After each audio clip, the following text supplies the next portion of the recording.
കേരളം ഉണ്ടായിന്ന് പറയാ. പരശുരാം പഠിച്ചിട്ടില്ലേ? പരശുരാം അങ്ങനെ മുമ്പ് നമ്മുടെ ഈ കല്ലടിക്കോട് മലയില്ലേ, അത് കടലടിക്കോട് എന്നാ പറയാ. കടലിൻ്റെ തിര ഇതിലത്ര അടിച്ചിട്ടുണ്ടായിരുന്നത്. അങ്ങനെ പരശുരാമൻ വഴി പറഞ്ഞിട്ടാണ് നമ്മുടെ കേരളം ഉണ്ടായത്. അപ്പോൾ അതിൽ നിറയെ വിഷമുള്ള ജീവികൾ, കടൽ കരയായി. അപ്പം വിഷമുള്ള സർപ്പങ്ങളും കാര്യങ്ങളൊക്കെ. പിന്നെ ഉപ്പുള്ള കടലായിരുന്നു. അപ്പോൾ അത് നല്ല ഭൂമിയാക്കാൻ വേണ്ടിയിട്ട് ഈ സർപ്പങ്ങൾ ഉപദ്രവിക്കും. അപ്പോൾ സർപ്പക്കാവ് അനുകൂലിച്ചാൽ പിന്നെ ആൾ നമ്മളെ ഓപ്പോസിറ്റ് ചെയ്യില്ലല്ലോ. അപ്പോൾ അത് നാരാണ്. അങ്ങനെയാണ് സർപ്പക്കാവുകൾ നിറയെ വന്നത്. അപ്പോൾ പരശുരാമൻ അന്ന് 101 ശിവക്ഷേത്രം പ്രതിഷ്ഠ നടത്തിയിട്ടുണ്ട്. പരശുരാമൻ അറിയില്ലേ? ആദ്യത്തെ എന്താണ്. അപ്പോൾ ഇതിലൊക്കെ ഈ പ്രതിഷ്ഠ നടത്തിയതിലൊക്കെ സർപ്പക്കാവും അയാൾ പ്രതിഷ്ഠ നടത്തിയിട്ടുണ്ട് പരശുരാമൻ. അപ്പോൾ ജനങ്ങളുടെ ഉന്നമനത്തിന് വേണ്ടിയിട്ടാണ്. എന്താ പറയുക, ഈ പുറ്റികൾ പൊങ്ങില്ലേ, അപ്പോൾ ഭൂമി പൊങ്ങി വരും. ഇത് കടൽ ഭാഗമാണ്. അപ്പോഴും നമ്മൾ ആലപ്പുഴ കണ്ടില്ലേ, ആലപ്പുഴയിലൊക്കെ നല്ല ഇതായ കടലും കര ചോട്ടിലാണ്, കടലിൽ മേലെയാണ്. അപ്പോൾ അതിന് വേണ്ടിയിട്ട് പിന്നെ സർപ്പശാപം നമ്മൾ പറഞ്ഞാലേ, ഇതിപ്പോൾ കൂടുതലായിട്ട് പറഞ്ഞാൽ ഇത് കൊയ്ത്ത് സമയങ്ങളാണ്. പണ്ട് നമ്മൾ 2 കൊയ്ത്തുണ്ട്, കുണ്ടകം കൊയ്ത്തും കന്നിക്കൊയ്ത്തും മകരക്കൊയ്ത്തും. ആ സമയങ്ങളിലാണ് ഞങ്ങൾ പാടാൻ നടക്കും. ആരും പോണില്ല. മെയിൻ ഉദ്ദേശം അറിയോ? വിവാഹം. സാധാരണ നമ്മൾ വീട്ടിൽ വെച്ചിട്ട് കഴിക്കുന്നത് നമ്മുടെ മക്കൾക്ക് വേണ്ടിയിട്ടാണ്. നമ്മുടെ തറവാട് അഭിവൃദ്ധിപ്പെടാൻ സന്താനങ്ങൾക്കാണത് ഈ ഉള്ളിൽ കഴിക്കുന്നത്. ചിലപ്പോൾ വിവാഹം കഴിഞ്ഞിട്ട് മക്കളെ ഉണ്ടാവില്ല. അപ്പോഴാണ് നമ്മൾ എന്തെങ്കിലും അസുഖം കാര്യങ്ങളുണ്ട്. അപ്പം മെഡിക്കൽ കഴിഞ്ഞാൽ പറയും, ഡോക്ടർ പറഞ്ഞ് അസുഖമൊക്കെ മാറി നിങ്ങൾ ദൈവത്തെ പറഞ്ഞുള്ളൂ. ഉള്ളി ഭക്ഷണം കഴിച്ചവർ നമുക്കുണ്ടേ. ആ തറവാട്ടിൻ്റെ അഭിവൃദ്ധിക്കാണ്, ഡെവലപ്മെൻറ്റ്, അസുഖങ്ങളും കാര്യങ്ങളും വരാതിരിക്കാൻ. നമ്മൾ ഒരു ഉദ്ദേശം ഇപ്പോൾ നമ്മൾ തേനൊരു അത്താഴം പറ്റക്കാവുണ്ട്, അവിടെ കൊല്ലം പൂരം കഴിക്കുന്നുണ്ട്. അപ്പം നെന്മാർ പൂരം കഴിക്കുന്നുണ്ട്. എത്ര വെടിക്കെട്ടാണ് കാശ് ചെലവാക്കി കഴിക്കുന്നത്? എന്തിനാണ്? അദ്ദേഹത്തിൻ്റെ അഭിവൃദ്ധിക്ക്. അപ്പോൾ ഭഗവതി ഒന്ന് മങ്ങിക്കഴിഞ്ഞാൽ അദ്ദേഹത്തിലെ അസുഖങ്ങളും കാര്യങ്ങളൊക്കെ വന്നിട്ട് പിടിക്കും. അതേമാതിരി നമ്മുടെ കുടുംബക്ഷേത്രത്തിൽ നമ്മൾ ചെയ്ത ആ കുടുംബത്തിൻ്റെ ഡെവലപ്മെൻറ്റിനാണ്, അഭിവൃദ്ധിക്ക്. മക്കളുണ്ടാവാൻ, മക്കൾക്ക് നല്ല ജോലി, വീട്, കാര്യങ്ങൾ. അപ്പോൾ നമ്മൾ അവരെ അങ്ങനെ ആരാധിക്കുന്നു, അതിനനുസരിച്ച് നമുക്ക് അതിൻ്റെ അനുഗ്രഹം നമുക്ക് കിട്ടും. മെയിൻ മക്കൾക്കാണ്, സന്താനങ്ങൾക്കാണ് കഴിക്കുന്നത്.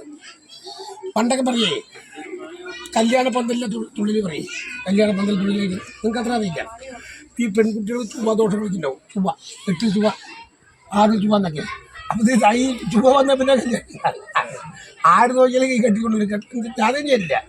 അപ്പോൾ പ്രാർത്ഥിക്കേ മകളുടെ കല്യാണം കഴിഞ്ഞാൽ കല്യാണ പന്തലിൽ പ്രാർത്ഥിക്കും. അന്ന് നമ്മൾ വീട്ടിൽ പന്തലിട്ടാണ് ഇത് പരമ്പട്ടയൊക്കെ വെട്ടിയിട്ട്. ഇതൊന്നും ഓഡിറ്റോറിയാണ്. അതൊക്കെ പല വെട്ടിയിട്ട് ആണും പെണ്ണും കൊണ്ട് ഒരുമിച്ച് കഴിഞ്ഞാൽ കല്യാണം കഴിഞ്ഞ് 7 ദിവസം കഴിഞ്ഞാൽ തുള്ളൽ കഴിക്കാൻ പാടും. അപ്പോൾ നമ്മുടെ വീട്ടിലെ പന്തലങ്ങനെ നിലനിർത്തും. നമ്മളെ തൊടിയിൽ നിന്ന് വെട്ടിയിട്ടാണ്. അവിടുന്ന് എത്ര വർഷമായി ഇതിന്റെ പുറകില് ഈ തുള്ളലുമായി ബന്ധപ്പെട്ടിട്ട്? 60 കൊല്ലായി. 70 വയസ്സായി എനിക്ക്. 70 വയസ്സായി.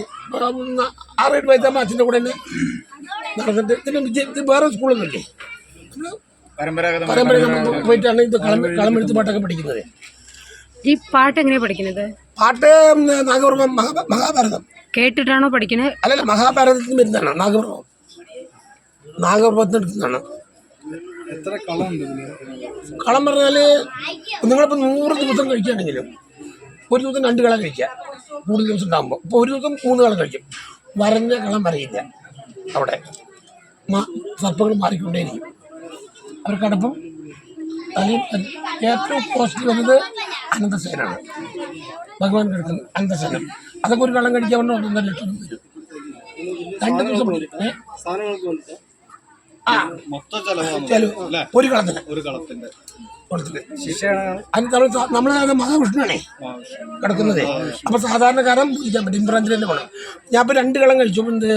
കവളപ്പാറ കളപ്പാറ അമ്പലത്തിന് ശബരിമല ശശി നമ്പൂരായിരുന്നു. ശശി നമ്പൂരി മേശന്തി അയാളാണ് പൂജിച്ചിട്ടുള്ളത്. അപ്പോൾ അയാൾക്ക് റെസ്പോൺസ് കിട്ടും.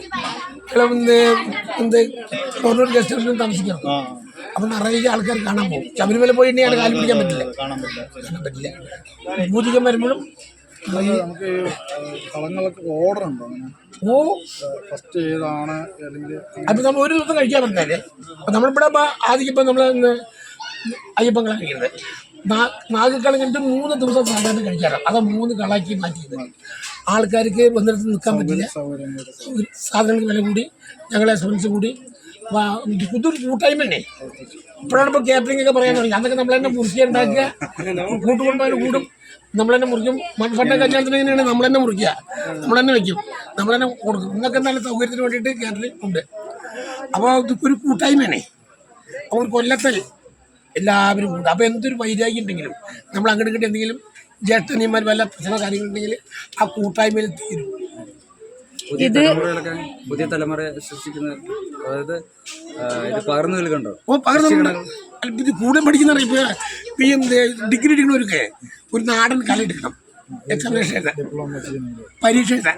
ഇപ്പോൾ ഡിഗ്രി എടുക്കുമ്പോൾ തേർഡ് ഇയർ +2 കഴിഞ്ഞാൽ പിന്നെ 3 കൊല്ലമാണ്. ഇപ്പോൾ 4 കൊല്ലം ആയിട്ട് വരുന്നുണ്ട്. ഇപ്പോൾ ഈ ലാസ്റ്റ് എക്സാമിനേഷൻ എന്തെങ്കിലും ഒരു നാടൻ കല എടുക്കണം.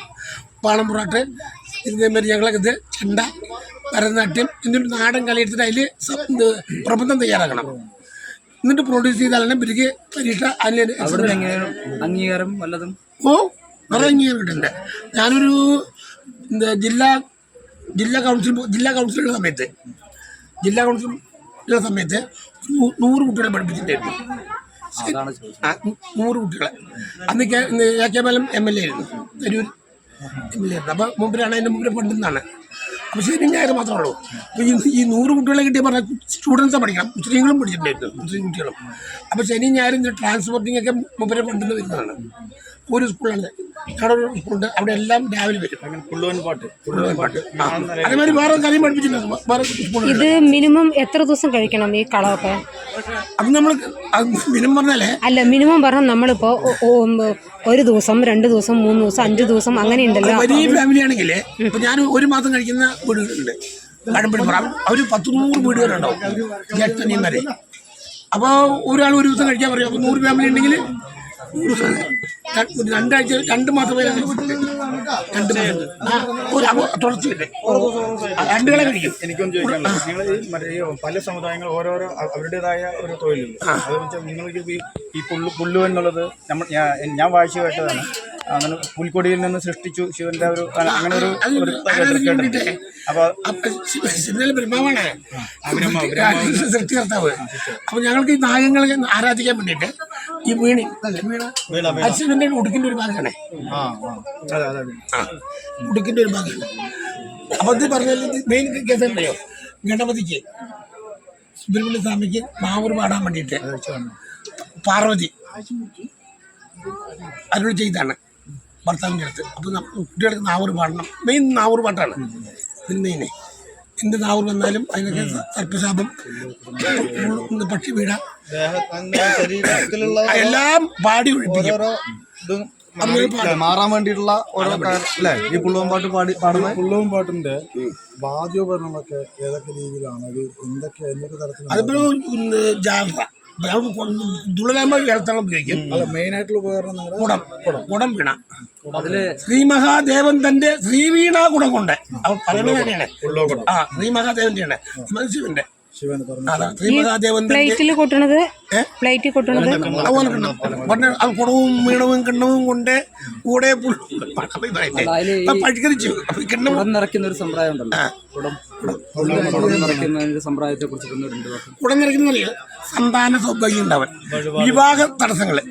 അപ്പൊ പറയാ വിവാഹ തടസ്സം, കുട്ടികളുടെ വിവാഹത്തിനും ജോലി, വിദ്യാഭ്യാസം കഴിഞ്ഞിട്ടുണ്ടാവും. അപ്പം ജോലി കിട്ടിയാൽ കുട നിറച്ചു കൊടുക്കാം. അവിടെ കൽപ്പക്കാവുണ്ടെങ്കിൽ പ്രാർത്ഥനയാണ്. എല്ലാം ആഗ്രഹസിദ്ധിക്കാണ്. നമ്മൾ തുലാഭാരം തൂക്കുന്ന മാതിരി തന്നെ ഗുരുവായൂർ പോയിട്ട് തുലാഭാരം അങ്ങനെ തൂക്കണോ അതേമാതിരിയാണ് കുടം നിറ. നമ്മൾ ആഗ്രഹം അത് നിറവേറിയിട്ടാണ് ചെയ്യുന്നത്. കല്യാണം കഴിഞ്ഞു കുട്ടികളുണ്ടാവുന്നില്ല.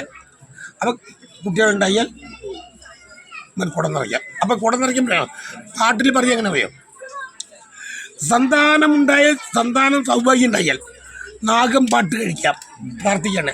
നാഗം പാട്ടു കഴിക്കുന്ന പന്തലിൽ പുള്ളുവ കുടം നിറപ്പിക്കാൻ പാടിക്കാം. അപ്പം ഇങ്ങനെ സ്ഥലത്ത് പുള്ളുവ കുടം നിറയ്ക്കുന്നതാണ് ഉത്തമം. അങ്ങനെ പാട്ട് നടക്കുന്ന സ്ഥലത്ത് അപ്പോൾ ഈ ഗ്യാപ്പിൽ വരെ പാൽമുടി പൂജ കഴിഞ്ഞാലാണ് ഈ കുടം നിറവില്ല. നമ്മൾ സാധാരണ സർപ്പക്കള കഴിക്കുമ്പോൾ നമ്മൾ എഴുന്നേൽപ്പ് കഴിഞ്ഞിട്ട് പാൽമുടി പൂജ കഴിക്കുമ്പോൾ അത് വരുമല്ലോ. അത് കഴിഞ്ഞിട്ട് പിന്നെ കന്നി കൊടുക്കലാണ്, അപ്പോഴാണ് അതിൻ്റെ സമയം.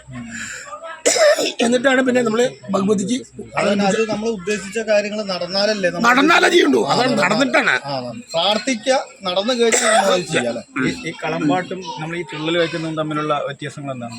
കളമ്പാട്ട് നമ്മളെ കുടുംബം അഭിവൃദ്ധി ഉണ്ടാകാൻ വേണ്ടിയിട്ട് പാട്ട് കേൾക്കണം. നമ്മൾ എങ്ങനെ ഭക്ഷണം കഴിക്കണം? നമ്മൾ ഭക്ഷണം കഴിച്ചാൽ നമ്മൾ നടക്കാനും ഇതിനൊക്കെ പറ്റുള്ളൂ. അതേമാതിരി പാട്ട് കേട്ടിട്ട് നൃത്തം. നമ്പൂരിമാരെ കഞ്ഞിയിൽ വെള്ളരിടും, അപ്പോൾ തുള്ളി വരുമൊന്നുമില്ല. അപ്പം ഞങ്ങൾ കൊട്ടും പാട്ടും ഞങ്ങൾ സാധാരണ കുളം മണ്ണായിട്ട് പാടാൻ നടക്കുമ്പോൾ തന്നെ ഇങ്ങനെ മകൾ പോയിട്ട് കൊട്ടും പാടുമ്പോൾ തന്നെ വീട്ടിലെ ആൾക്കാർ തുള്ളി വരും. അപ്പോൾ ഒരു നൃത്തമാണ്. ഈ നൃത്തത്തിനാണ് അവർ ഭയങ്കര സന്തോഷമാണ്. നൃത്തത്തിൽ അത് കളിക്കണം. ഈ പാട്ട് കേട്ട് പഠിക്കലാണ്?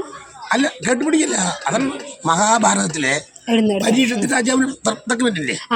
അപ്പൊ കുരുക്ഷേത്ര യുദ്ധം കഴിഞ്ഞിട്ട് കഴിയും, അറിയില്ലേ? കുരുക്ഷേത്ര യുദ്ധം കഴിഞ്ഞിപ്പോ പഞ്ചപാണ്ഡവരും പിന്നെ ഭാരതം ഭരിക്കണമൊന്നുമില്ല. അവർ പേരക്കുട്ടികൾക്ക് ഏൽപ്പിച്ചു കൊടുത്ത് ഇവരും പോവാണ് വനവാസത്തിന്. അപ്പോഴീ ശ്രീകൃഷ്ണൻ ഭരിക്കും. ശ്രീകൃഷ്ണൻ ഗാന്ധാരി ശപിക്കുന്നുണ്ടല്ലോ, നീ ഇത്രയും വലിയ കേമനാണ്, ഇത്രയും എൻ്റെ മക്കളെ മുഴുവൻ കൊന്നില്ലേ. കുരുക്ഷേത്രത്തിൽ മരിച്ചു കിടക്കുന്ന സമയത്ത് ഗാന്ധാരി പോകണ്ട് കാണാനേ. അപ്പോൾ കൃഷ്ണനുണ്ട് അവിടെ. അപ്പോൾ ഗാന്ധാരി ശപിക്കണേ, ഇത്രയും വലിയ ആളുണ്ടായിട്ട് എൻ്റെ മക്കളെ കൊന്നില്ലേ, അത് കാരണം നീയും ഒരു 32 കൊല്ലം ആകുമ്പോഴേക്ക് നീ മരിക്കും. ഗാന്ധാരി ശാപാണ്. അപ്പോൾ 32 അപ്പോഴേ പറയണ്ടേ ദ്വാരക. അപ്പോൾ ശ്രീകൃഷ്ണൻ പറയണ്ടെന്ന് പറയണ്ടേ, അർജുൻ്റെ അടുത്ത് പറയണ്ടേ, ഞാൻ 32 കൊല്ലം കഴിഞ്ഞാൽ മരിക്കും, വീണ്ടും പ്രളയം വരെയാണേ. അപ്പോൾ എൻ്റെ മക്കളെയൊക്കെ, അതാണ് ദ്വാരക സമുദ്രത്തിൽ പോവുകയാണേ, എൻ്റെ പ്രജകളെ നീ കുരുക്ഷേത്രത്തിൽ കൊണ്ടുവരണം. അർജുനൻ കൂട്ടാൻ പോണ്ടേ, എന്തിനാ അങ്ങനെ കുരുക്ഷേത്രത്തിൽ കൊണ്ടുവരും. ദ്വാരകയിലുള്ള മക്കളെയൊക്കെ അവിടുത്തെ ജനങ്ങളെയൊക്കെ കൊണ്ടുവരും. ഇതിനാണ് ദ്വാരകം മുങ്ങുന്നത്, വെള്ളത്തിൽ മുങ്ങുന്നത്. വിളി എന്ന് പറയുന്നത് പൊട്ടിവിളി പറഞ്ഞാലേ നമ്മളിത് സർപ്പൊക്കെ വയ്ക്കുന്നുണ്ടാവും, അവിടെ ഒന്നും കഴിച്ചിട്ടുണ്ടാവും. ഇപ്പോൾ ഒരു എക്സാമ്പിൾ പറയാം, നമ്മളിപ്പോൾ വീട്ടിൽ നായ്ക്കളെ വളർത്തുന്നു, പശുക്കളെ വളർത്തുന്നു. നമ്മൾ ഭക്ഷണം കഴിക്കാൻ കഴിഞ്ഞാൽ അവർക്കും ഭക്ഷണം കൊടുക്കണ്ടേ. ക്ഷേത്രത്തിൽ സർപ്പക്കാവുണ്ടാവും, പക്ഷെ ഒന്നും ചെയ്യില്ല. പിന്നെ മരിച്ചു ഇതിൽ കോമരങ്ങളുണ്ട്, തുള്ളി വരുന്ന കോമരങ്ങളെ തുള്ളി വരുന്ന. അപ്പോൾ അയ്യപ്പൻ ഇങ്ങനെ മണിനാഗാചനെ വിളിക്കുന്ന ആ കോമരങ്ങളും മരിച്ചു വരും. അപ്പം അവരിനെ കൊട്ടി, അതെന്താ 12 കൊല്ലം, ഇത് 12 കൊല്ലം പറയാം, 12 കൊല്ലം കഴിഞ്ഞ സർപ്പ ബലി നടത്തണം. ചൈതന്യം പോവും. ഉള്ളൽ കഴിക്കാതെ 12 കൊല്ലം ഒന്നും ചെയ്യാണ്ട് 3 കൊല്ലത്തിൽ ഒരിക്കലും ചെയ്യണമെന്ന് പറയാം. കൊല്ലം ചെയ്യണമെന്ന് പറയുന്നില്ല, ശക്തിക്കൊത്ത വഴിപാടാണ്. എന്നാലും 3 കൊല്ലത്തിൽ ഒരിക്കലും തുള്ളൽ കഴിക്കണം. ചിലർക്ക് കഴിവുണ്ടാവില്ല, ചിലർ ഒത്തൊരുമിക്കില്ല. അപ്പോൾ ഇങ്ങനെ നീണ്ടു പോകും. അപ്പോൾ കോമരങ്ങളെ മരിച്ചു വേണ്ടി കഴിച്ച തുള്ളി തരണ്ടേ, അപ്പോൾ കുട്ടി വിളിക്കണേ. ഈ നാഗദോഷങ്ങൾ എന്നൊക്കെ പറയും, അതിനെക്കുറിച്ച് എങ്ങനെ? ഈ പലർക്കും പല രീതിയിലുള്ള അസുഖങ്ങൾ, അതുപോലെ ശരീരത്തിലെ പല കാര്യങ്ങൾ, അങ്ങനെ നാഗദോഷങ്ങൾ പറഞ്ഞാൽ അറിയാതെ സംഭവിക്കുന്നതാണ്. അറിയാതെ അതിപ്പോൾ കൃത്യമായിട്ട് പറയും. മുപ്പിട്ട് വ്യാഴാഴ്ച, പോക്ക് വെള്ളിയാഴ്ച, തമിഴില്ല, എല്ലാം സർപ്പത്തിൽപ്പെട്ടത്. അത് പറയാൻ പറഞ്ഞാൽ മണിനാഗം ബ്രാഹ്മണ ഗ്രൂപ്പാണ്, ബ്രാഹ്മണപ്പെട്ടതാണ്. അന്യന് മണിനാഗം മറ്റേ ക്ഷത്രിയനാണ്. കരിനാഗം വന്നിട്ട് ശൂദ്രൻ മറ്റേ മറ്റുള്ള നാഗങ്ങളാണ്. ബ്രാഹ്മണൻ, ക്ഷത്രിയൻ, വൈശ്യൻ. ഈ നമ്മുടെ ഈ മൂർഖൻ പാമ്പക്കാരല്ലേ, അതൊരു 4 വംശമാണ്, 4 ജാതിയാണ് സർപ്പ വംശങ്ങൾ. 4ാമത്തെ വംശമാണ് ഈ ദുഷ്ട വംശങ്ങൾ, മൂർഖൻ പാമ്പ്. അതും ഇതിൽപ്പെട്ട തന്നെയാണ്. പക്ഷെ അതിനെ ഉപദ്രവിച്ചാൽ നമുക്ക് ശാപം കിട്ടും. ഒരു ഗ്രൂപ്പാണ്, സർപ്പത്തിൽപ്പെട്ടതല്ലോ, അറിഞ്ഞുകൊണ്ട് ചെയ്യണമല്ല. ഞാൻ ഒറ്റ എക്സാമ്പിൾ പറയാം. ഏത് സർപ്പം നമ്മൾ ഓടി വന്നിട്ട് കടിക്കുന്നില്ല, നമ്മളറിയാതെ ചവിട്ടണം, അവർക്ക് അപ്പോഴേ കടിക്കും. അല്ലാണ്ട് നമ്മൾ അതിന് പാമ്പ് നമ്മൾ ഓടി വന്നിട്ട് കടിക്കുന്നില്ല, ശത്രുന്നില്ല, അറിയാതെ സംഭവിക്കുമ്പോഴാണ്. ചിലർ നമ്മൾ വീട്ടിനുള്ളിലേക്ക് കണ്ടാൽ ചില മണ്ണ് പിടിക്കും. മണ്ണെണ്ണ ഒഴിച്ചാൽ അറിയോ നമ്മുടെ വലിയ ആസിഡ് കൊണ്ട് വയ്ക്കാം ഇവര് ശരീരത്തിൽ മണ്ണെണ്ണ ഒഴിച്ചാൽ വേവ് തന്നെ അങ്ങനെയാണ് സർപ്പശാപങ്ങൾ കിട്ടുന്നത് തല്ലിക്കില്ല. അത് ഈ ഇങ്ങനെയുള്ള ദിവസങ്ങളിൽ ഈ അതിൻ്റെ ഇത് കിട്ടും, ശാപം കിട്ടും. സർപ്പശാപം ശ്രീശാപം എന്നൊക്കെ പറഞ്ഞില്ലേ, അത് തീർത്താതീരില്ലെന്നാ പറയാ. അപ്പോഴാണ് ഈ പാണ്ടുകൾ അവിടെയുള്ള ശരിയായ സ്ഥലം ഇപ്പോൾ അവിടെയുള്ള ശരിയായ സ്ഥലം അവിടെ എൻ്റെ മണ്ണൂർ, പാലക്കാട് ജില്ല മണ്ണൂർ. പേരെന്താണ്? ബാലകൃഷ്ണൻ. ഏകദേശം എത്ര വർഷമായിട്ടുണ്ടോ നിങ്ങളിത്? നമ്മൾ തുടർച്ച ചെയ്യാൻ തുടങ്ങിയിട്ട് സ്വന്തമായിട്ട് ഏറ്റെടുത്ത് ചെയ്യാൻ തന്നെ ഒരു 50 കൊല്ലം ആവും. 50 കൊല്ലം ആവും. 50 എനിക്ക് 70 വയസ്സായി. അച്ഛൻ നിന്ന് പഠിച്ചു വന്നിട്ട് അച്ഛൻ്റെ കൂടെ സ്കൂളിൽ പോകുമ്പോഴാണ് കൂട്ടി കൊണ്ടുപോയി. വീട്ടിൽ കുട്ടികളായിരിക്കില്ല, അപ്പോൾ വീട്ടിലാളുണ്ടാവില്ല, കളമായിട്ട് പോകുമ്പോൾ കൂട്ടി കൊണ്ടുപോകും. അങ്ങനെ പഠിക്കുന്നത്, അങ്ങനെ പഠിക്കുന്നത് ഇതിൽ സ്കൂളില്ല. അപ്പം നല്ല ഗുരുനാഥന്മാരാണ്. ഇപ്പം നമ്മൾ പണിക്കന്മാരുണ്ട്, പാടൂർ പോയി പഠിക്കണം പറയും. നല്ല അപ്പം അവർ പഠിക്കുമ്പോൾ അവരുടെ ആ എക്സ്പീരിയൻസ് നമുക്ക് കിട്ടും. അപ്പം നല്ല ഗുരുനാഥന്മാരെടുത്ത് പഠിച്ചാൽ ഇതിൽ തന്നെ ഉണ്ട്. ഇപ്പം തായ്മയിലില്ലേ കല്ലൂരാംകുട്ടി, കല്ലൂർ ഇവരൊക്കെ താളകം തന്നെ കൊട്ടുന്നത്. പക്ഷെ അതിൻ്റെ മഹിമയാണ് വഹിക്കുന്നത്, എക്സ്പീരിയൻസ് ആണ്. ഒരു സംശയം വരും. ഇത് നിങ്ങളുടെ ഈ പുള്ളും പാട്ടില്ല, അത് നിങ്ങളുടെ ഈ സമുദായന്മാർക്കുള്ള ഒരു അവകാശമാണ്. അല്ലാത്ത ആൾക്കാർ പഠിക്കാൻ പാട്ട് പഠിക്കുന്നത് ജനാർദ്ദനം കൊടുത്തിട്ടുണ്ട്. 10-20 കാലം പഠിക്കും ഉടുക്ക് പാട്ട്. അപ്പോൾ നമ്മുടെ വീട്ടിൽ വന്നിട്ട് പഠിക്കണം എന്ന് പറഞ്ഞു. അത് നമ്മൾ പഠിപ്പിച്ചു കൊടുക്കണേ. നമ്മളത് കഴിഞ്ഞാലും അത് തുടർന്ന് ഇങ്ങനെയുള്ള കളമ്പാട്ട് ആചാരങ്ങൾ പഠിപ്പിക്കുക, തൊഴിൽ പഠിക്കാം. ഇങ്ങനെയുള്ള കളമ്പാട്ടിനൊന്നും ചെയ്യാൻ പറ്റില്ല. ആമുഖം മാത്രം നിഷിതാണ്. നാവറൊക്കെ പാടാൻ നടക്കണ്ടേ? നാട്ടുമ്പുറങ്ങളിൽ നാവൂറ് പാടുന്ന പരിപാടി. അതിപ്പോൾ ഒരു നാളൊക്കെയായിട്ട് നക്ഷത്രം ആ കുട്ടികളുടെ അഭിവൃദ്ധിക്ക് കുട്ടികൾക്ക് എന്തെങ്കിലും ചെണ്ടങ്ങളൊക്കെ പിടിക്കുക, അസുഖങ്ങളും കാര്യങ്ങളൊക്കെ പിടിച്ചിട്ടുണ്ടെങ്കിൽ നല്ല നാവർ പാടി കണ്ണുകൊണ്ട് ഏറ്റുള്ള കണ്ണ് നാവർ ഒഴിയണം. ഇടഭാഗം കയറിയ നാവർ വലഭാഗം പാടിയ ഈ പാടിക്കഴിഞ്ഞാൽ തന്നെയല്ലേ ഈ നാവറുണ്ടെങ്കിൽ ഈ പാടുന്ന ആൾക്ക് ബാധിക്കും. നമുക്ക് കോട്ടുവായൊക്കെ വരും. നമുക്ക് അതിൻ്റെ ഒരു ക്ഷീണം നമുക്ക് പാടുന്ന ആൾക്ക് ബാധിക്കും. അത് പറയാ മുറ്റത്ത് പറ്റാടി കാണാൻ കൊതിച്ചമ്മ, കാലേ ചെറുപ്പത്തിൽ മോഹിച്ചു പറ്റമ്മ, തെറ്റാനാണല്ലോ നാൾ പറഞ്ഞിട്ടാണ് അതിനാ നക്ഷത്രങ്ങളുടെ പേര് പറയുന്നത്. ഇതിനകത്ത് ആ കുട്ടിയുടെ എല്ലാ കാര്യങ്ങളും നമ്മൾ ഈ പാട്ടിലൂടെ വഴിപാട് ചെയ്യുന്നത്. ഈ നാഗങ്ങളുടെ പ്രശ്നത്തിൽ ഈ കദ്രുവും വിനതിയും പറയുന്നത് അവിടെ നിന്നല്ല ഈ നാഗങ്ങളുടെ ഇത് വരുന്നത് കൂടുതൽ ദക്ഷ പ്രജാപതിയാണ്. ദക്ഷനാണല്ലേ ദക്ഷൻ പാർവതിരാക്കൽ 12 മക്കളെ ദക്ഷനാണ്. ദക്ഷ മഹാരാജാവൊക്കെ ശിവനായിട്ട് ഭയങ്കര കോമ്പറ്റീഷനാണ്. ദക്ഷജാതന പാർവതി വരുന്നുണ്ട്. എന്നിട്ട് പാർവതി ആത്മഹത്യ ചെയ്യുന്നുണ്ട്. ശിവനാണ് ജീവിപ്പിക്കുന്നത് രണ്ടാമത് ഭാര്യയല്ല. അപ്പം അച്ഛൻ യാഗം നടത്തുകയാണ്. അപ്പം ശിവനെ മാത്രം ചോദിക്കില്ല. ശിവൻ വരുമാനാണ് ദക്ഷൻ. ദക്ഷൻ്റെ 12 മക്കളാണ്. അതിലാണ് സൂര്യചന്ദ്രന്മാരുടെ ഭാര്യമാർ. 12 കുട്ടികളാണ്, പെൺമക്കളാണ്. അതിലാണ് കദ്രും വിനതയും ലാസ്റ്റ് വരുന്നതാണ്. അപ്പം ഈ ദക്ഷ പ്രജാപതിയുടെ വീട്ടിലെ കശ്യപ മഹർഷി സന്ദർശിക്കുകയാണ്. അപ്പം നമ്മൾ തുള്ളിൽ വന്നമാർ നിങ്ങളുടെ വീട്ടിൽ വന്ന് വിരുന്നുകാരനായിട്ട് വരികയാണ്. അപ്പോൾ ഈ കാശ്യപൻ മഹർഷിനെ എന്തെങ്കിലും നമ്മൾ തെറ്റിയതായി ശ്രദ്ധിക്കും. മരിച്ചു തന്നെ ജീവിപ്പിക്കാൻ പഠിച്ച ആളാണ്. മരിച്ച ആളിനെ ജീവിപ്പിക്കും ആ മന്ത്രം പഠിച്ചില്ല. പറയാൻ പറഞ്ഞാൽ ഈ പരിഴുത്തി രാജാവിന് പോണ സമയത്ത് കൊത്തി കൊല്ലാൻ വേണ്ടി ദക്ഷിണം പോകണ്ടേ, ആ സമയത്താണ് കാണിക്കുന്നുണ്ട് ആ ഭാഗ്യം. അപ്പോൾ അതിപ്പോൾ അത് കഥയിട്ടിങ്ങനെ വരികയാണ്. അപ്പോൾ ഈ കശ്യപൻ വന്നപ്പോൾ ഈ മക്കളാണ് ഈ കശ്യപനെ ഉപചരിക്കുക കൊട്ടാരത്തിൽ. അപ്പോൾ ഉപചാരം നല്ല ഇഷ്ടപ്പെടും കശ്യപൻ മഹർഷിക്ക്. അപ്പം അവിടെ വിരുന്ന കഴിഞ്ഞ് പോകുമ്പോൾ പറയും, എനിക്ക് നിങ്ങൾ ഈ രണ്ട് മക്കളെ താല്പര്യമുണ്ട്, എനിക്ക് വിവാഹം കഴിച്ച് തരണം എന്ന് പറയും. അപ്പം വിവാഹം ചെയ്ത് കൊടുത്തില്ലെങ്കിൽ കശ്യപൻ ദക്ഷിണ ശ്രമിക്കും. അത്രയും ശക്തിയുള്ള ആളാണ്, ശ്രമിക്കും മഹർഷിയാണ്. അപ്പം മനസ്സെല്ലാം മനസ്സോടെ കൊടുക്കും ഭക്ഷിക്കും. അങ്ങനെ കശ്യപൻ എന്താണ് ഒരു കൂടാറുണ്ടല്ലോ മനുഷ്യനല്ലേ. അതിൽ പോകും കാട്ടിലെ. അപ്പം ഈ മകൾക്ക് നമ്മൾ സ്ത്രീ ബന്ധപ്പെടാൻ പറ്റില്ല, സ്ത്രീ പുരുഷ ബന്ധം പറ്റില്ല, മകിച്ചല്ലോ. അപ്പം ഇന്നെല്ലാം അവർ കാര്യങ്ങൾ നടക്കുന്നുണ്ടേ. അപ്പം ഗദ്രുവിൻ്റെ അടുത്ത് ചോദിക്കും, നിനക്കെന്താ ആവശ്യം ചോദിക്കും. അപ്പം എനിക്ക് 1000 മക്കൾ വേണം, 1000 മക്കൾ വേണം പറയും. അപ്പം 1000 മുട്ട എന്താണ് അതിന് കൊടുക്കും. അപ്പം കൊടുക്കുമ്പോൾ പറയും 500 സംവത്സരം കഴിഞ്ഞാൽ ഇത് തന്നെ വിരിയും. കോഴിമുട്ട കാണാൻ വെച്ചാൽ വിരിയില്ലേ, 500 സംവത്സരം കഴിഞ്ഞാൽ ഇത് വിരിയും, അതുവരെ ഒന്നും ചെയ്യാൻ പറ്റില്ല പറയും. അങ്ങനെ അതിലാണ് ഏറ്റവും അനന്തൻ മൂത്താള്. അഷ്ടനാഗങ്ങളാണ്. ഈ അഷ്ടനാഗങ്ങളിൽ നിന്നാണ് പിന്നെ നമ്മൾ മണിനാഗം, അതിരമണിനാഗം. നമുക്ക് മക്കൾ നമ്മുടെ അച്ഛനുണ്ടെങ്കിൽ അച്ഛൻ്റെ മുത്തച്ഛൻ നമ്മുടെ അച്ഛൻ, അത് നമ്മളിങ്ങനെ ജനിക്കുന്നത്. അപ്പോൾ ഈ അഷ്ടനാഗങ്ങളാണ് ഈ മറ്റുള്ള എല്ലാ നാഗങ്ങളും ജനിക്കുന്നത്. നമ്മളിത് മണിനാഗം, അതിരമണിനാഗം, കരിനാഗം, പാതാള കരിനാഗമൊക്കെ ഈ അഷ്ടനാഗങ്ങളിൽ നിന്ന് വരുന്നതാണ്, 8 പേരിൽ നിന്ന് വരുന്നതാണ്.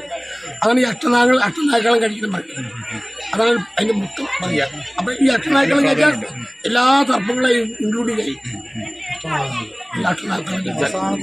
അതുകൊണ്ട് രണ്ടാമത്തെ കളം വരെയും. അപ്പോൾ ഈ കദ്രുവിൻ്റെ മക്കളാണ് ഈ നാഗങ്ങളൊക്കെ. അങ്ങനെ കൊടുക്കും. അപ്പം ബിനുദ്രത്ത് ചോദിച്ചു, ബിനുദ്രത്തെ അനിയത്തി എടുത്ത അനിയത്തിൻ്റെ കല്യാണം കഴിച്ചിട്ടുള്ളത് കശുവ മഹർഷി. അപ്പം അനിയത്തി എനിക്ക് 1000 മക്കളൊന്നും വേണ്ട, എനിക്ക് 2 മക്കൾ മതി. പക്ഷേ അവർ വീരരും ശൂരരുമായിരിക്കണം. അപ്പം 2 അണ്ടം കൊടുക്കും. അപ്പം കൊടുക്കുമ്പോൾ അത് 1000 സംവത്സരം കഴിയണം ധ്യാൻ പറയും. 500 സംവത്സരം കഴിഞ്ഞപ്പോൾ ഗദ്രുവിൻ്റെ മക്കളൊക്കെ വിരിഞ്ഞ് അവർ സഞ്ചരിക്കാൻ തുടങ്ങി. അനിയത്തിന് 2 മുട്ട കൊടുത്തിട്ടുണ്ട്, അത് 1000 ഡബിൾ കൊല്ലാന്ന് പറഞ്ഞിട്ടുണ്ട്. അപ്പോൾ കുറച്ച് കാലം കഴിഞ്ഞപ്പോൾ ഒരു 10 മക്കളൊക്കെ ചേച്ചിക്ക് മക്കളുണ്ടായിട്ട് ഇതെന്താ വിരിയാത്ത വന്നൊന്ന് കുത്തിപ്പൊട്ടിക്കുക. അപ്പോൾ പകുതിയായിട്ട് അതാണ് അരുണൻ. അരുണൻ ആരാണ്? അരുണോദയം, സൂര്യോദയമല്ല. ഞാൻ പറഞ്ഞുതരാം. കുരുക്ഷേത്ര യുദ്ധ സമയത്ത് അർജുനന്റെ തേരാളി ആരായിരുന്നു? ശ്രീകൃഷ്ണൻ. അപ്പൊ ഈ അർജുനൻ പിന്നിലാണ്, ഈ തേരാളി ഏറ്റവും മുമ്പിലുണ്ടാവുക. അപ്പൊ ഈ കൃഷ്ണൻ എന്തെങ്കിലും സംഭവിച്ചാലാണ് അർജുനൻ സംഭവിക്കുക. അവസാനം തേരിന്ന് ഇറങ്ങണ്ടല്ലോ, അത് പറയണ്ടേ ശ്രീകൃഷ്ണനെ. അപ്പൊ അർജുനന്റെ അടുത്ത് ഇറങ്ങാൻ പറയും ശ്രീകൃഷ്ണൻ. അപ്പൊ അർജുനൻ പറഞ്ഞു കൃഷ്ണന്റെ അടുത്ത് ഇറങ്ങാൻ പറയും. അവസാനം കീഴടങ്ങിയിട്ട് അർജുനൻ ഇറങ്ങും. ഇറങ്ങിയ ശേഷം ശ്രീകൃഷ്ണൻ ഇറങ്ങോട് കൂടി തീ പിടിക്കല്ലേ രഥം. അപ്പൊ ഭഗവാൻ ആദ്യം ഇറങ്ങി കഴിഞ്ഞിട്ടുണ്ടെങ്കിൽ അർജുനൻ മരിക്കും, കത്തിച്ചാമ്പലം. യുദ്ധം ചെയ്തിട്ട് ഈ അഗ്നിയാസ്ത്രങ്ങൾ അവരാസ്ത്രങ്ങൾ ചൂട്ടായിരിക്കണേ, ഭഗവാൻ ഉള്ളവരെ കത്തില്ല. അതേമാതിരി നമ്മൾ സൂര്യോദയം കാണാം. താക്കോൽ കൊടുക്കാതരുണോദയത്തിൽ താനേ മുഴങ്ങും വലിയോലാളം. സൂര്യൻ്റെ തേരാളിയാണ്, സൂര്യൻ്റെ 16 പൂജനെ സൂര്യൻ തേരാളി പൂജ അർജുന സൂര്യൻ്റെ തേരാളിയുണ്ട്. അതാണ് അരുണോദയം. ആദ്യം അരുണോദയമാണ്. അപ്പോൾ നമ്മൾ അതിന് കൂടുതൽ വിശദീകരിച്ചാൽ നമ്മൾ രാവിലെ ഗുരുവായൂർ പോകണം. ആദ്യത്തെ കാഴ്ച എന്താണ്? ചില വാഗച്ചാർത്ത് കാണാൻ പറയും. ആദ്യം നിർമ്മാല്യ ദർശനമാണ്. നമ്മൾ പറയും 12 മണിക്ക് 1 മണിക്ക് റൂമിൽ നിന്ന് അടിച്ച് കുളിയൊക്കെ ആയിട്ട് പോയി നിൽക്കും. ആദ്യം വാഗച്ചാർത്തല്ല, ആദ്യം നിർമ്മാല്യ ദർശനം. തലേ ദിവസം രാത്രി ഭഗവാൻ എങ്ങനെയിരിക്കുന്നു അതാണ് ആദ്യം കാണാൻ. 10-15 മിനിറ്റ് കാണിക്കും. ആ സമയത്ത് നമ്മൾ അവിടെ മുമ്പിൽ പെട്ടാൽ ഭഗവാൻ അണിഞ്ഞിരിക്കുന്ന മാലകളും പൂവുകൾ ഇതൊക്കെ നമുക്ക് ആനകളൊക്കെ നമുക്ക് കിട്ടും, നമ്പൂരി തരും. അപ്പോൾ ആദ്യം നിർമ്മാല്യം, പിന്നെയാണ് വാഗച്ചാർത്ത്, പിന്നെ രണ്ടാമത് മാറിയിട്ടാണ് വാഗച്ചാർത്തിലെ പുതിയ തെളിഞ്ഞ് കിടക്കും. അതേപോലെ സൂര്യൻ ഉദിക്കുന്നതിന് മുമ്പ് സൂര്യൻ്റെ മുമ്പ് വരുന്ന അരുണനാണ് തേരാളി, അതാണ് അരുണത്. അപ്പോൾ സൂര്യൻ്റെ തേരാളിയായിട്ടാണ് പോണത്. അപ്പോൾ പറയണ്ട നമ്മുടെ അടുത്ത് ബിരുദെടുത്ത് എന്ന് പറയുന്നത്, എന്നെ പ്രായപൂർത്തിയാവുന്നതിന് മുമ്പ് കുത്തി പൊട്ടിക്കുക കാരണം വലിയ നമ്മുടെ ദാസിയായിട്ട് അവർ വരും. വലിയമാരാണ് ഗദ്രുവിൻ്റെ ദാസിയായിട്ട് വരും. അത് രണ്ടാമത് ജനിക്കും. രണ്ടാമത് അണു രണ്ടുണ്ടല്ലോ, അത് ജനിക്കുന്ന പുത്രൻ ആ ശാപം തീർത്തിരമിക്കും. അമ്മ വലിയമ്മയുടെ ദാസിയാവും. വലിയമ്മയ്ക്ക് ചെയ്യുന്ന പിടിപടിയൊക്കെ ചെയ്യും. ദാസിവനാണല്ലോ, അത് രണ്ടാമത്തെ നമുക്ക് തീർച്ചയായും പറയണം. അങ്ങനെ അരുണം പോകും. കുറച്ച് സമയമായി കഴിഞ്ഞാൽ രണ്ടാമത്തെ മുട്ട താനി വരും. അതാണ് ഗരുഡൻ. ഗരുഡൻ വിരിഞ്ഞു നിമിഷങ്ങൾക്കാവും വലുതായി 1000 സംവത്സരം കാത്തിരുന്നത്. തന്നെ വിരിഞ്ഞു, 1000 കൊല്ലം കഴിഞ്ഞ് വിരിഞ്ഞു. അവർ നിമിഷം കൊണ്ടാണ് ഡെവലപ്മെൻ്റായി. ഇവർ പോവണേ. ഇവരെവിടേക്ക് പോണത്? മഹാവിഷ്ണുവിൻ്റെ മകനാണ് വീട്ടിലൊതുക്കെ പോണതേ, മഹാവിഷ്ണുവിൻ്റെ അടുത്ത്. അപ്പോൾ ഒരു മൂത്തമ്മൻ അരുണ ഇങ്ങനെ പോയി, നീ ഇങ്ങനെയും പോയാ പിന്നെ അമ്മയ്ക്ക് ആരാണ്? അപ്പോൾ എന്നെ മനസ്സിൽ നനച്ചാൽ മതി, എന്നെ മനസ്സിൽ വിചാരിച്ചാൽ ഞാൻ ആ നിമിഷം അമ്മയുടെ അടുത്ത് ഉണ്ടാവും, അവിടെ ഉണ്ടാവും, അമ്മയുടെ അടുത്തുണ്ടാവും അറിയണം. അങ്ങനെയാണ് ഈ ദാസിയാവുന്നത്. എങ്ങനെയെന്ന് വെച്ചാൽ ഒരു ഭാഗത്ത് പാലാഴി മതിലുണ്ട്. ഈ ദാസിയാവാനൊരു കാരണമുണ്ടല്ലോ, ഗദ്രുവിൻ്റെ ദാസിയാവാനും ഒരു കാരണമാണല്ലോ. പാലാഴി മതിലും കിട്ടില്ലേ? പാലാഴി മതിൽ മന്ദരപർവ്വതം, കടൈക്കോല്, വാസു, കയറും. ഒരു ഭാഗത്ത് ആരാ നിൽക്കുന്നത്? അസുരന്മാര്. ഒരു ഭാഗത്ത് കിട്ടുന്ന സാധനമൊക്കെ ആരാ അടിച്ചു മാറ്റുന്നത്? ദേവന്മാരെ അടിച്ചു മാറ്റുന്നുണ്ട്. അവരുടെ കാര്യങ്ങളൊക്കെ അസുരന്മാർ പറഞ്ഞ് നമ്മൾ മനുഷ്യരാണേ, നമ്മൾക്കത് ഉപയോഗിച്ചാൽ അവരെ തീറ്റടിക്കില്ലേ. അങ്ങനെ പാലാഴി മറ്റുന്ന സമയത്ത് അതിന്നാണ് ഈ ഉച്ചൈ സർവസ്. അതിനാണ് ഈ ഇന്ദ്രന്റെ വെള്ളാന, പിന്നെ കാമധേനു ഈ കടയുടെ സമയത്ത് വരുന്നതാണ്. ഇതൊക്കെ അവർ കഴിക്കില്ല. അതിലൊരു ഉച്ചൈ സർവസ്, ആ കുതിരയുടെ പേരാണ് ഉച്ചൈ സർവസ്. ഉച്ചൈ സർവസ് എന്നാ കുതിരയുടെ പേര്. അതിൻ്റെ കളർ എന്താന്ന് ഇവർ പന്തയം വയ്ക്കുകയാണ്. അതിന് പാട്ട് പാടും. അപ്പം പറയും പിന്നെ വെറും വൈറ്റ്, ഓൺലി വൈറ്റ്,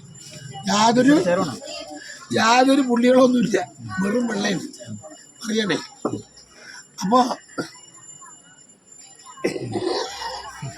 വെറും വെള്ളയാണ് പറയുന്നത്. അപ്പോൾ കത്തിരി പറയും വെള്ളയല്ല, അതിൻ്റെ വാലിലെ ഒരു മറവുണ്ട്, മറവ് വാല്, കുതിരയുടെ വാല് മറവുണ്ട് പറയുന്നത്.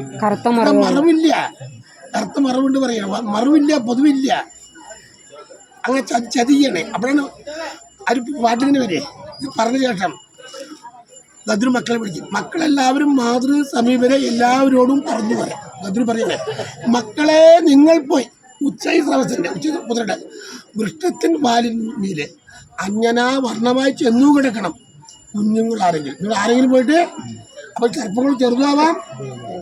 അതിൻ്റെ ഉദാഹരണമാണ് ഈ പരീക്ഷ രാജാവിനെ ദക്ഷൻ കൊല്ലുന്നത്. പണത്തിലാണ് പുഴുവായിട്ട് കയറുന്നത്, അറിയില്ലേ? അന്നു മുതലാണ് ഈ പച്ചക്കറികളൊക്കെ വരാൻ തുടങ്ങിയത്. ഈ തട്ടകൻ ഈ പഴത്തിലാണ് കയറുന്നത്, എന്നിട്ടാണ് ഈ കൊല്ലുന്നത്, തട്ടകനെ കൊത്തി കൊല്ലുന്നത്. പുഴു കണ്ടപ്പോൾ രാജാവ് വിചാരിച്ചേ ഏതായാലും എന്നെ സർപ്പം കൂറ്റില്ലെന്നല്ലേ, ശാപം തീർക്കട്ടെ പറഞ്ഞ് ഈ പുഴുവിനെ എടുത്തിട്ട് പഴം മുറിച്ചപ്പോൾ കുറച്ച് സമയമുള്ളൂ അസ്തമയത്തിന്. അസ്തമയം കഴിഞ്ഞാൽ ശാപം മാറും. അപ്പോൾ ആ പുഴുവിനെടുത്തിട്ട് കാണിക്കണം. അപ്പം ഈ പുഴു വലുതായി, ദക്ഷനായി. ശാപം അതേമാതിരി ചെറുതാവാനും പറ്റും, വലുതാവാനും പറ്റും. അപ്പോൾ ഈ പറയണ്ടേ, മാതാക്കന്മാരായ നിങ്ങൾ രണ്ടുപേരും ഞങ്ങൾക്ക് ഒന്ന് വലിയമ്മയെന്ന് ഒന്ന് ചെറിയമ്മയാണ്, ഒന്ന് അമ്മയും ഒന്ന് ചെറിയമ്മയാണേ. മാതാക്കന്മാരായി നിങ്ങൾ രണ്ടുപേരും ഞങ്ങൾക്ക് യാതൊരു ഉപയോഗമില്ല. ചെന്നു ചതിപ്പാനായി അമ്മ പറഞ്ഞത് ഞങ്ങൾ ചതിക്കില്ല. അപ്പം അമ്മ ചെറിയമ്മനെ ചതിക്കാൻ പറഞ്ഞാലും ഞങ്ങൾ ചതിക്കില്ല എന്ന് പറയണേ. അപ്പം അമ്മ ചതിക്കണേ. കൂട്ടത്തോടെ തീയിൽ ചാടി ദഹിക്കണം ദുഷ്ടത കൂട്ടങ്ങളെ. നമ്മൾ മക്കളൊരു ഒരു കാര്യം പറഞ്ഞിട്ട് ചെയ്യാതിരുന്നാൽ നമ്മൾ ചീത്ത പറയില്ലേ. അപ്പം ഗദ്രു ചതിക്കണേ. നിങ്ങൾ കൂട്ടത്തോടെ അമ്മ പറഞ്ഞ് കേട്ടില്ലെങ്കിൽ കൂട്ടത്തോടെ തീ വെന്ത് മരിക്കണം. അപ്പം ശാപാഭയം കൊണ്ട് കാർക്കോടൻ പറഞ്ഞാൽ കരിക്കണം. അതാണ് കറുപ്പ് പുള്ളിക്കുള്ളത്. കാർക്കോടൻ കറുത്തത്, കാർക്കോടൻ പോയി കിടക്കുകയാണ്. അവർ പിന്നെ പിറ്റേന്ന് പോകും നോക്കാൻ വേണ്ടി. പിറ്റേന്ന് ചെന്നവർ നോക്കുന്ന നേരത്തെ കുറ്റമുള്ള നേർമറുകൾ. പിറ്റേന്ന് പോയി നോക്കുമ്പോൾ ഉച്ചസമയത്തിൻ്റെ വാലില് പാരമ്പരികാസം ചെയ്തതു ഗദ്രുവും കളിയാക്കും അനിയത്തിയിലെ. പാരമ്പരികാസം ചെയ്തതു ഗദ്രുവും നേരെ നീ ദാസിയാവും. ഇത് മറുവുണ്ടെങ്കിൽ ദാസിയാവണമെന്ന് നിയമം പന്തയം വെച്ചിരിക്കുന്നത്. അങ്ങനെയാണ് ഈ ദാസ്യത്വം വരുന്നത്. പിന്നെ ആശ്രമത്തിലെ പണി മുഴുക്ക ഗദ്രു ഇങ്ങനെ ഇരിക്കും, കാലിമ കാലേറ്റിട്ട്. പിന്നെ ഈ ആശ്രമത്തിലെ പണികൾ തുടയ്ക്കുക, പിടിക്കുക, കൃഷിക്ക് ഭക്ഷണം ഫലങ്ങൾ കൊണ്ടുവരിക, ഇതൊക്കെ വിരുദ്ധ ചെയ്യുന്നത്. അങ്ങനെ പണിയെടുത്ത് ക്ഷണിക്കുകയാണ്. അപ്പോഴാണ് മകനെ വിളിക്കുന്നത്. അപ്പോൾ വിളിച്ചുകൊണ്ട് മകൻ വരും. അപ്പോൾ 500 ആണ്ട് കാലം കഴിഞ്ഞപ്പോൾ അണ്ണൻ തന്നിൽ നൊന്തായി കരുടും. 500 മകൻ ചോദിക്കും, എന്താണ് ഞാൻ അമ്മയ്ക്ക് ചെയ്യേണ്ടത് ചോദിക്കും. അമ്മയ്ക്ക് ചെയ്ത് തരേണ്ടതെന്ന് ചോദിക്കും. എന്താ ചെയ്യേണ്ടത്? അപ്പം അമൃത് കഴിക്കണം. അമൃത് കഴിച്ചാലാണ് ശാപം തീരും. അപ്പൊ അമൃത് എവിടെ ഇരിക്കുന്നത്? ദേവലോകത്ത്. പ്രൊട്ടക്ഷനായിട്ട് ഇന്ദ്രനെ വെച്ചിരിക്കുകയാണേ. അമരാപുരി പറഞ്ഞ സ്ഥലത്താണ് ഇത്. പുള്ളുവൻ പാട്ടിലെ പ്രശസ്തമായ ഒരു 2 പേര് പാടാൻ പറ്റും. ഏതെങ്കിലും ഒന്ന് പാടിയ പറഞ്ഞാൽ അമരാപുരിയിൽ പോയി നീക്ക അമൃത് വേഗം കുണ്ടിങ്ങി പോരണം. അമൃത് മുക്തി ചെയ്തുവെന്നായില്ലേ എനിക്കുണ്ടായ ദാസ്യത്തിൻ തീരുവാൻ. അമൃത മുക്തി കഴിച്ചാൽ എൻ്റെ ദാസ്യത്തിൻ തീരാം എന്നു അമ്മ പറഞ്ഞത് കേട്ടിട്ട് ഒന്നു താനും പറഞ്ഞു മാതാ പോട്ടെ. അമ്മത് പറയും. അപ്പോൾ ഗരുഡൻ ഒന്നുകൂടി പറയും, ഇന്നെനിക്കു പശയുള്ളത് തീർത്താൻ ചെന്നു സാധിച്ചു പോരുവാൻ മാതാവേ. ഈ ദേവലോതി നമ്മൾ പറയണം. 700 യോജനയാണ്. അപ്പോൾ വിശപ്പ് ദാഹം തളർത്തിക്കുണ്ടാവും. അത് തീർത്ത് തരാൻ അമ്മയ്ക്ക് സാധിക്കുമോ? ഇത് ഞാൻ കൊണ്ടുതരാൻ പറയുന്നത്. അപ്പോൾ പറയണ്ട അമ്മ, നീ പറഞ്ഞു പോകുമ്പോൾ എന്തിനു കണ്ടോ ഇഷ്ടപ്പെടുന്നാൽ പരുന്നാണ്. ചെറിയമ്മയുടെ വലിയമ്മയുടെ മക്കളെ സർപ്പങ്ങളെ ഗരുഡാന്നും നോക്കില്ല. അമ്മ കൊടുക്കുന്ന ശാപാണ്. ഈ അമൃതത്തിന് പോകണം. നമ്മൾ വിശക്കുമ്പോൾ കണ്ടാനൊക്കെ കൊത്തി തിന്നോ. അപ്പം ഗരുഡല്ല ചീഞ്ഞും തിന്നും. ചീഞ്ഞ താനും ശവത്തിനെ കൊത്തി പിടിക്കേണ്ടല്ലേ. പറയുമ്പോൾ നല്ല പക്ഷിയാണ് ഗരുഡൻ. മകാവിട്ടുകൊണ്ട് വാഹനാണ്. പക്ഷേ പിന്നെ എന്ത് കിട്ടിയാൽ അമ്മയുടെ വരാണേ. അപ്പൊ അപ്പോഴത്തെ അമ്മ പറയണ്ടേ, ബ്രാഹ്മണരെ നീ തിന്നരുത്, ബ്രാഹ്മണരെ നീ തിന്നരുതുള്ള ധാർമ്മികന്മാരവരും ചെയ്യും. ധാർമ്മികന്മാരാണ് അവർ. 30,000 കഴിഞ്ഞ ആൾക്കാരാണ് കുട്ടിക്കാലത്ത്. ഇപ്പം നമ്മളെ ഒരു ഉദാഹരണം തരാം. ഇപ്പം നമ്മുടെ കുട്ടികൾ ഇപ്പോൾ രാവിലെ എന്താ ചെയ്യുക? നന്നായി കിടന്നു. മുസ്ലിങ്ങൾ കുട്ടികളോ മദ്രസയിൽ ആട്ടി വിടും തല്ലിയിട്ട്. അവർ ഖുർആൻ പഠിക്കും. നമ്മുടെ കുട്ടികളെ മതപഠനം വേണം, ഇതെല്ലാം അറിയുള്ളൂ. അതാണ് ഞാനൊരു ഉദാഹരണം പറയാം. നമ്മളിപ്പോൾ 3 നേരം 2 നേരം അമ്പലത്തിൽ പോയി തൊഴുതാണ്ടില്ല. അവർക്ക് പള്ളിയിൽ അപ്പോൾ ക്രിസ്ത്യാനികളാണ് സൺഡേ ക്ലാസ് ഉണ്ട്. ഇത് പറയുമ്പോൾ മുഴുക്ക പറയണം, എന്നാലും മുഴുക്കറിയുള്ളൂ. അവർക്ക് പള്ളിയിൽ പോവാം. മുസ്ലിങ്ങൾക്ക് മോസ്കിൽ പോവാം, പള്ളിയിൽ പോവാം. ക്രിസ്ത്യാനികൾക്ക് അവർ സൺഡേ ക്ലാസ് ഉണ്ട്. ഞായറാഴ്ച അവർ ഇത് കൊട്ടുംപാട്ടൊക്കെ ഉണ്ടല്ലേ പള്ളിയിൽ പോയാൽ. എന്നാൽ ഹിന്ദുക്കൾക്ക് ഒന്നും പാടില്ല. ഹിന്ദുക്കൾ പോയാൽ പറയാൻ വർഗീയവാദിയെ പറയും. അങ്ങനെ തോട്ടണ്ടേ. ഇതിന്റെ ഒരു 2 പേര് ഒന്ന് പാടിയിട്ടൊന്ന് നമുക്ക് നിർത്താം. ഏതെങ്കിലും ഒരു 2 പേര് പാടും. അഞ്ഞൂറാണ്ടതു കാലം കഴിഞ്ഞപ്പോൾ അണ്ണമേ തന്നിൽ നീ ഉണ്ടായി ഗരുഡനും ഭംഗിയോടതു പുഷ്പമവാരൂഷിച്ച് മംഗളമുണ്ടായി ദേവാമൂനി നിൽക്കും മകനാകും ഗരുഡേനു ആക്ഷണം അകമേ മുതൽ ഉണ്ടായിട്ടെത്രയും വിനുത എന്ന മാതാവിനെ ചെന്ന് കണ്ടു തൊഴുതിട്ടു നമസ്കരിച്ചിടിനാൻ. അതു നേരം വിനുതാമാതാവപ്പോൾ അപ്പം അമ്മയെ കാണാൻ വേണ്ടിയില്ലേ. അപ്പം അമ്മയെ തൊഴുതിട്ട് കാര്യങ്ങൾ അതാണ് അതിൻ്റെ വരുന്നത്. എന്നിട്ടാണ് അമ്മയെ അമ്പലത്തിന് പോകാൻ വേണ്ടി പറയുന്നത്. ഇത്രയും നേരം പറഞ്ഞതിനും എല്ലാം കാര്യങ്ങളെല്ലാം തന്നതിനും നന്ദി. നമസ്കാരം.